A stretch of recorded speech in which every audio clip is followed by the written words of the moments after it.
Indo-British Advanced Pain Clinic, నొప్పిమాయం surgery దూరం. For appointments 9155515563.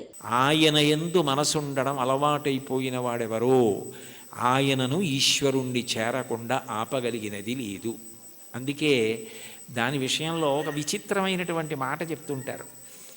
ఆఖరికి భగవంతుని యందు ఐక్యమైపోయే స్థితిలో కూడా భక్తి యొక్క దార్ఢ్యం ఎలా ఉంటుందంటేట, ఇంకా భగవత్ సేవ ఎందే ప్రీతి పొందుంటుందిట.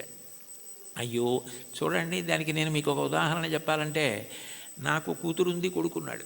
నా కూతుర్ని నేను ఎంతో ప్రేమగా పెంచి పెద్ద చేశాను, చదివించాను. దానికి పెళ్లి సంబంధం నేనే చూశాను.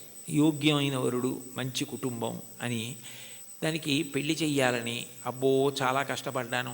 నేను కట్టుకున్న ఇల్లు ఒకటి అమ్మేశాను. పెద్దాపురం నాకున్నది ఆ ఇల్లు ఒక్కటే, అది అమ్మేశాను. ఇప్పుడు వేరే ఇల్లు కట్టుకున్నాను అనుకోండి కాకినాడలో. ఆ ఇల్లు అమ్మేశాను.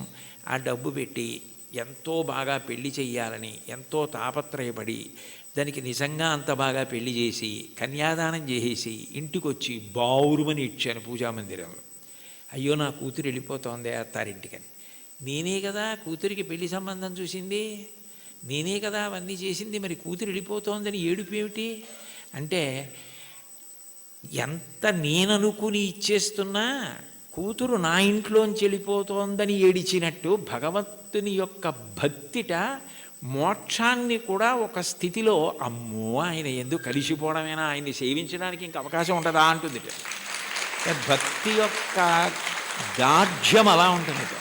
దానికి సుప్రభాతంలో ఒక విచిత్రమైన శ్లోకం ఉంటుంది, నేను ఇప్పుడు చదువుతుంటాను. అందులో ఆ శ్లోకంలో ఒక మాట అంటారు. అందులో స్వామివారిని స్వర్గాపవర్గ నిరపేక్ష నిజాంతరంగా కల్పాగమా కలనయా కులతాం లభంతే శ్రీవేంకటాచలపతే తవ సుప్రభాతం అంటారు. స్వర్గాపవర్గ నిరపేక్ష నిజాంతరంగా తద్గోపురాగ్రశిఖరాణి నిరీక్షమాణా. స్వర్గము అపవర్గము, ఉత్తమలోక ప్రాప్తి, మోక్షము ఏమిస్తున్నా కూడాట వెళ్ళిపోతూ వెళ్ళిపోతూ ఆనందనిలయ విమానం చూసి అవన్నీ మా కొద్ది ఇక్కడ ఉంటామంటారట. అంటే భక్తి యొక్క తాత్పర్యం అలా ఉంటుంది. ఆ మనసు భజించి సేవించడానికి అలవాటు పడిపోయిన వాడు పతనం అయ్యేటట్టుగా చూడగలిగినది లోకంలో ఉంటుందా? వాడికి ఆకాశం అడ్డం కాదు, పాతాళం అడ్డం కాదు.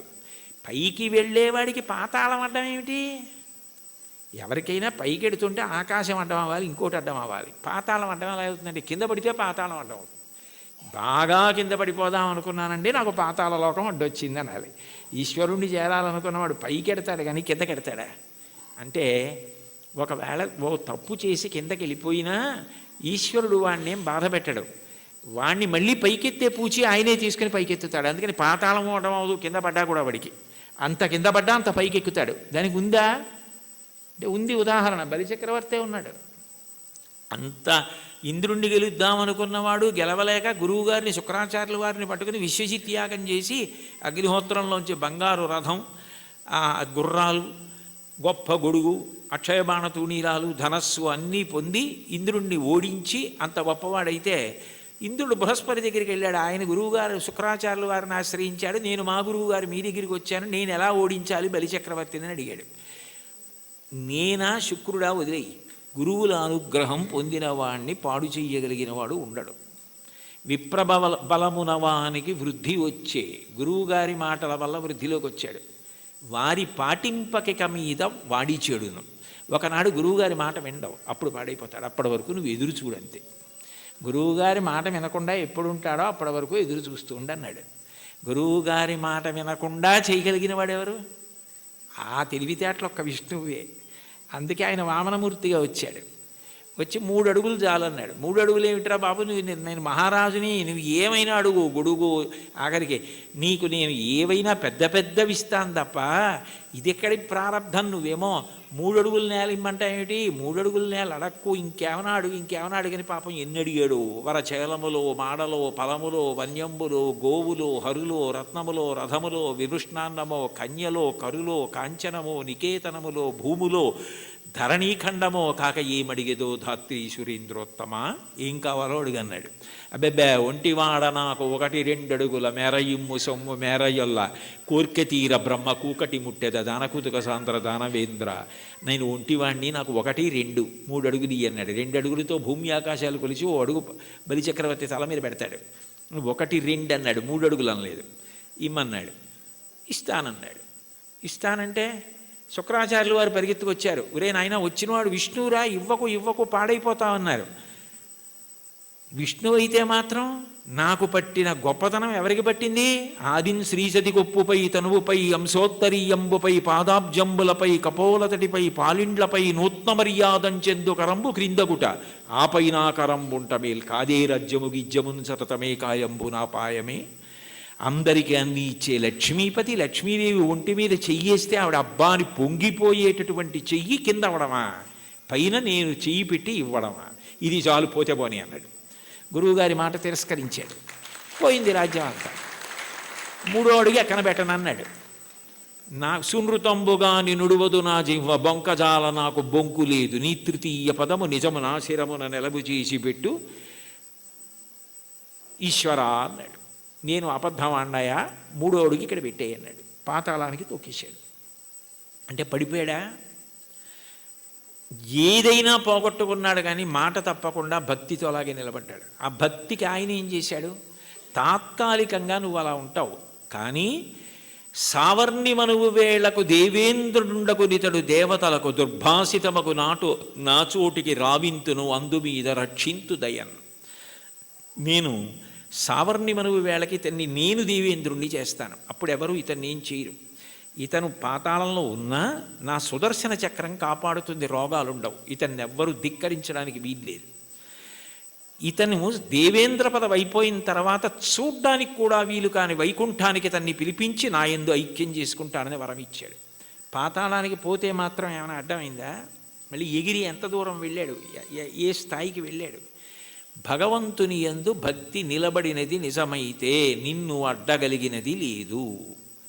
అటువంటి వాడికి కైలాసమే కనపడినా, బ్రహ్మలోకమే కనపడినా, త్రోవలో వెళ్ళిపోతున్నప్పుడు ఒక వ్యక్తి దాహం తీర్చుకోవడానికి ఆగి ఒక్కసారి చలివేంద్రంలో నీళ్లు తాగి వెళ్ళిపోయినట్టు ఆగి చూసి వెళ్ళిపోయే లోకాలే తప్ప, అబ్బాయి ఇవి బాగున్నాయని వాడు ఆగిపోడు. అవే బ్రహ్మలోకం. కైలాసాదులు కూడా ఆయనకి త్రోవలోకి వచ్చినా, అమరావతి వచ్చినా, స్వర్గమే వచ్చినా ఆయన ఆగడం. ఎందుకంటే ఆయన దృష్టి అంతా ఎప్పుడూ భగవంతుని యందు రమిస్తూ ఉంటుంది, ఆయన ఎందే కలుస్తాడు.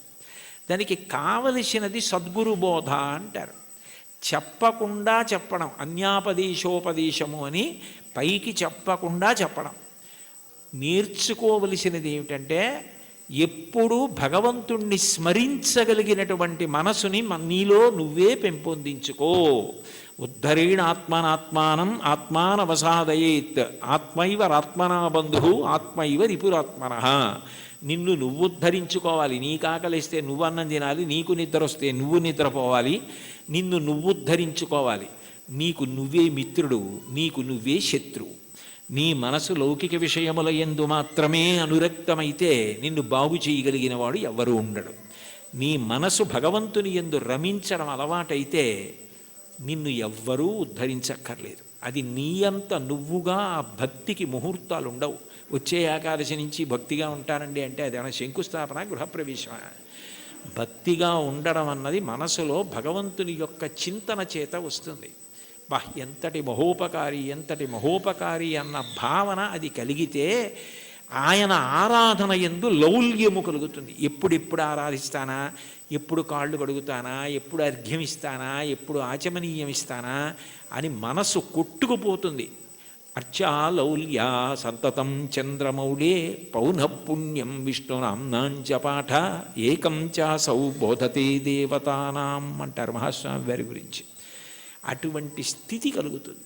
కాబట్టి అటువంటి వాడికి ప్రతిబంధకమేది, ఆపగలిగినది ఇది, అది నేర్చుకో అని చెప్పడం అన్యాపదేశం ఉపదేశం. అంత గొప్ప కీర్తన.